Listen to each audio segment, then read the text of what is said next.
Can you quote me again? There was something I'd love to. Tell Harley to go fuck himself, and your podcast looks like a lesbian book club.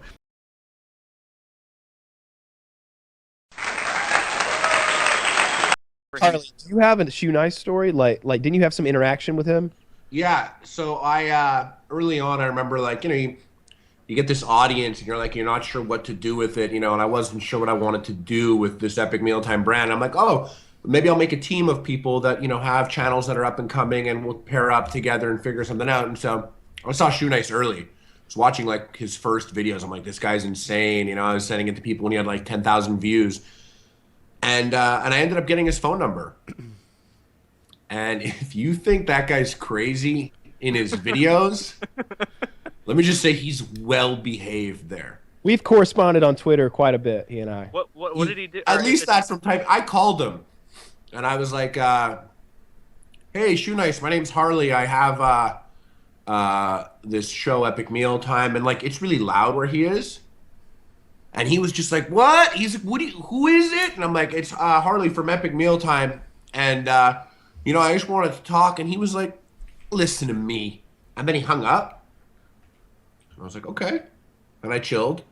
And then 10 minutes later, my phone rang and it was him. And I was like, hello? Now it's completely quiet. And his demeanor was entirely different. Where he was like, what? Who is this? Now he's like, yo, what up? And I was like, hello? He's like, Shoenice. And I'm just like, oh, okay. Did he just go gangster on me? What happened? Like, where is he now? It's like quiet. It's weird. And I'm like, hey, man, I was just calling because I thought, what you're doing and like what we're doing, maybe there's some sort of bigger collaborative thing we could do. Maybe we could meet up and discuss a few. And he literally, it sounded like this woman came in the room and started yelling at him. And then he started yelling at her. And now I'm listening and like I yell at this woman and the woman yell at him. And I just literally have spoken to this guy for 45 seconds. And now all I'm thinking is like, man, this is the show. Whatever's going on with him right now, that's the show. The eating of the tampons, that's just the icing on the cake. Whatever's going on now, like that's the real deal. And called him a couple other times, and literally every time was like such a wild card conversation that they never lasted more than 20 seconds until he just hung up on me and his phone would be dead or he wouldn't answer after that. And then he didn't talk for like 2 months. I couldn't call his number. It was a different number. He didn't call me, whatever. And then like he just went on Twitter and just started talking smack out of nowhere once. I'm like, what's going on here? I remember that. He's just insulting me. And like I said earlier to you guys before we started recording, like I have this habit of just being like, what? This bitch wants to go in? I'm ready right now. And so like I started like going in on him. And then it got like weird. He was like, I'm gonna fight you. And then he's like started uploading videos of him training to fight. Wait, and when he was, the hell like, was doing this? Push-ups and hitting the punching bag. Like but 4 years was, ago? like, really old and drunk. And so I was looking at him, I'm like, oh my God. I'm like tripping. I'm like, what if Shoenice dies training to fight me for a fight that would never happen?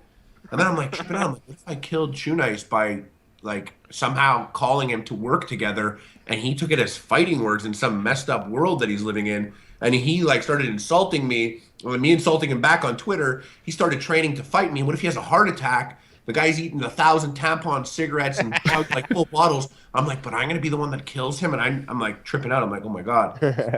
Anyways, now when people talk smack to me on the internet, I'm not like, oh, F your mom or anything like that. Now I'm like, I guess because I'm 30, I'm like, hey, buddy, what's this really about? Can I help you?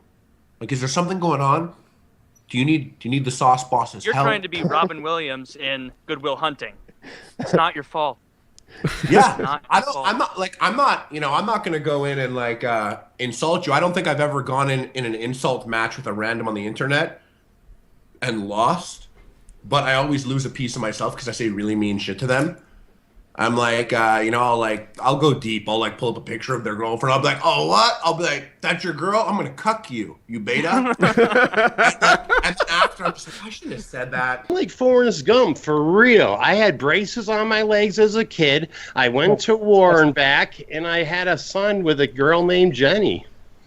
Go figure. I don't have any documentation on like 2 or 3 of those things you just said, so I'm just going to take them with a grain of salt. All right. So Chiz reached out to you and asked you to be on the show, right? And I guess you said yes, and at some point the negotiation got to this.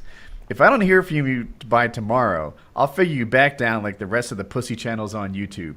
Tell Harley to go fuck himself when you see him again. Your podcast looks like a lesbian book club anyway. Have a nice life, broski. All right. All right, first off, I would always be a part of your world, even if you didn't have me on, because, just as I can understand, maybe somebody emailed your work and said, Shoenice scams people, and just sent you like 100 of them. And then you say, well, we don't really need this guy. But in the end, I probably got like 6 grown men that are actual drunk haters in Google Hangouts, and they just plan all these stupid conspiracies against me. And I think it's pretty cool because I formed all the hate on purpose. But to get back to you on that thing, can you quote me again? There was something I'd love to. Tell Harley to... I'll figure you back down like the rest of it. Tell Harley to go fuck himself, and your podcast looks like a lesbian book club. That's the part I'm most excited about, really. I really think we should swap out RSK with LBC. Right? When I used to do stand-up comedy, I used to open up for headliners in upstate New York, and I wouldn't get paid, but I get more laughs than people would scream, bring back the guy that doesn't get paid. And I was just sitting there, and the group of women were down in front, and I said, well, what's this, the lesbian book club? I knew it was a bachelorette party, but, I mean, people got up off their feet and were clapping, so I just ripped on these people for, like, that's where the lesbian book club. You guys look like, I mean, dudes that I would go to Vegas with, like, for real, man. The next Mark Wahlberg entourage. I'll be the star. I mean, I know you are too, Woody, but, let me go first. So now why should I be telling Harley to fuck himself? Because I guess. Now, here's the deal with me and Harley. Go way back. I mean, I went way back with LAB, Serious Pete. It was just me. Epic Mealtime was above us. He was like, oh, we love Harley. But he's an epic fathead gym dude. He don't look it, but he's just like Furious Pete. It's one of them egotistical type A personality, always has to have that perfect car, perfect girl, and just if somebody beats them in anything, even a verbal conversation, it pisses them off. So me and Harley are on the phone one night. I got this hot chick next to me in Lynn, Massachusetts. We're going to get together and collab. He's shit-faced as me. She's like, get the fuck out of bed if you're going to sit here and talk to that idiot. I said, that's Harley from Epic. You have no idea who's on the phone, bitch. So I went to the living room. I said, all right, Harley. The next day, he's like, dude, you were so drunk. I don't even know if you heard or whatever. 6 months later, this dude gets on his Twitter with 350,000 followers and says, Shoenice can't even keep a chick in bed. I was on the phone when he got kicked out. That's when I sent out the Shoenice Army Wolfpack, and we trolled everybody videos. And we just disliked everything. But I love Harley. The Shoenice Army Wolfpack.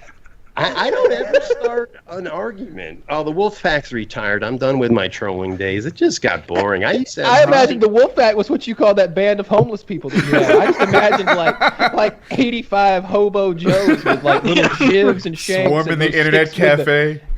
They've taken those sticks with some poor Starbucks.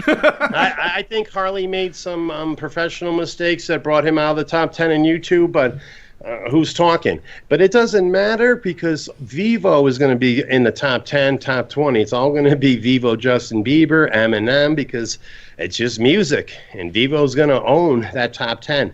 Eventually, PewDiePie will be caught in views by Eminem. It's slowly but surely happening. Justin Bieber's coming up with a new album. So, yeah, Taylor Swift, I knew you were trouble when you didn't give me any views.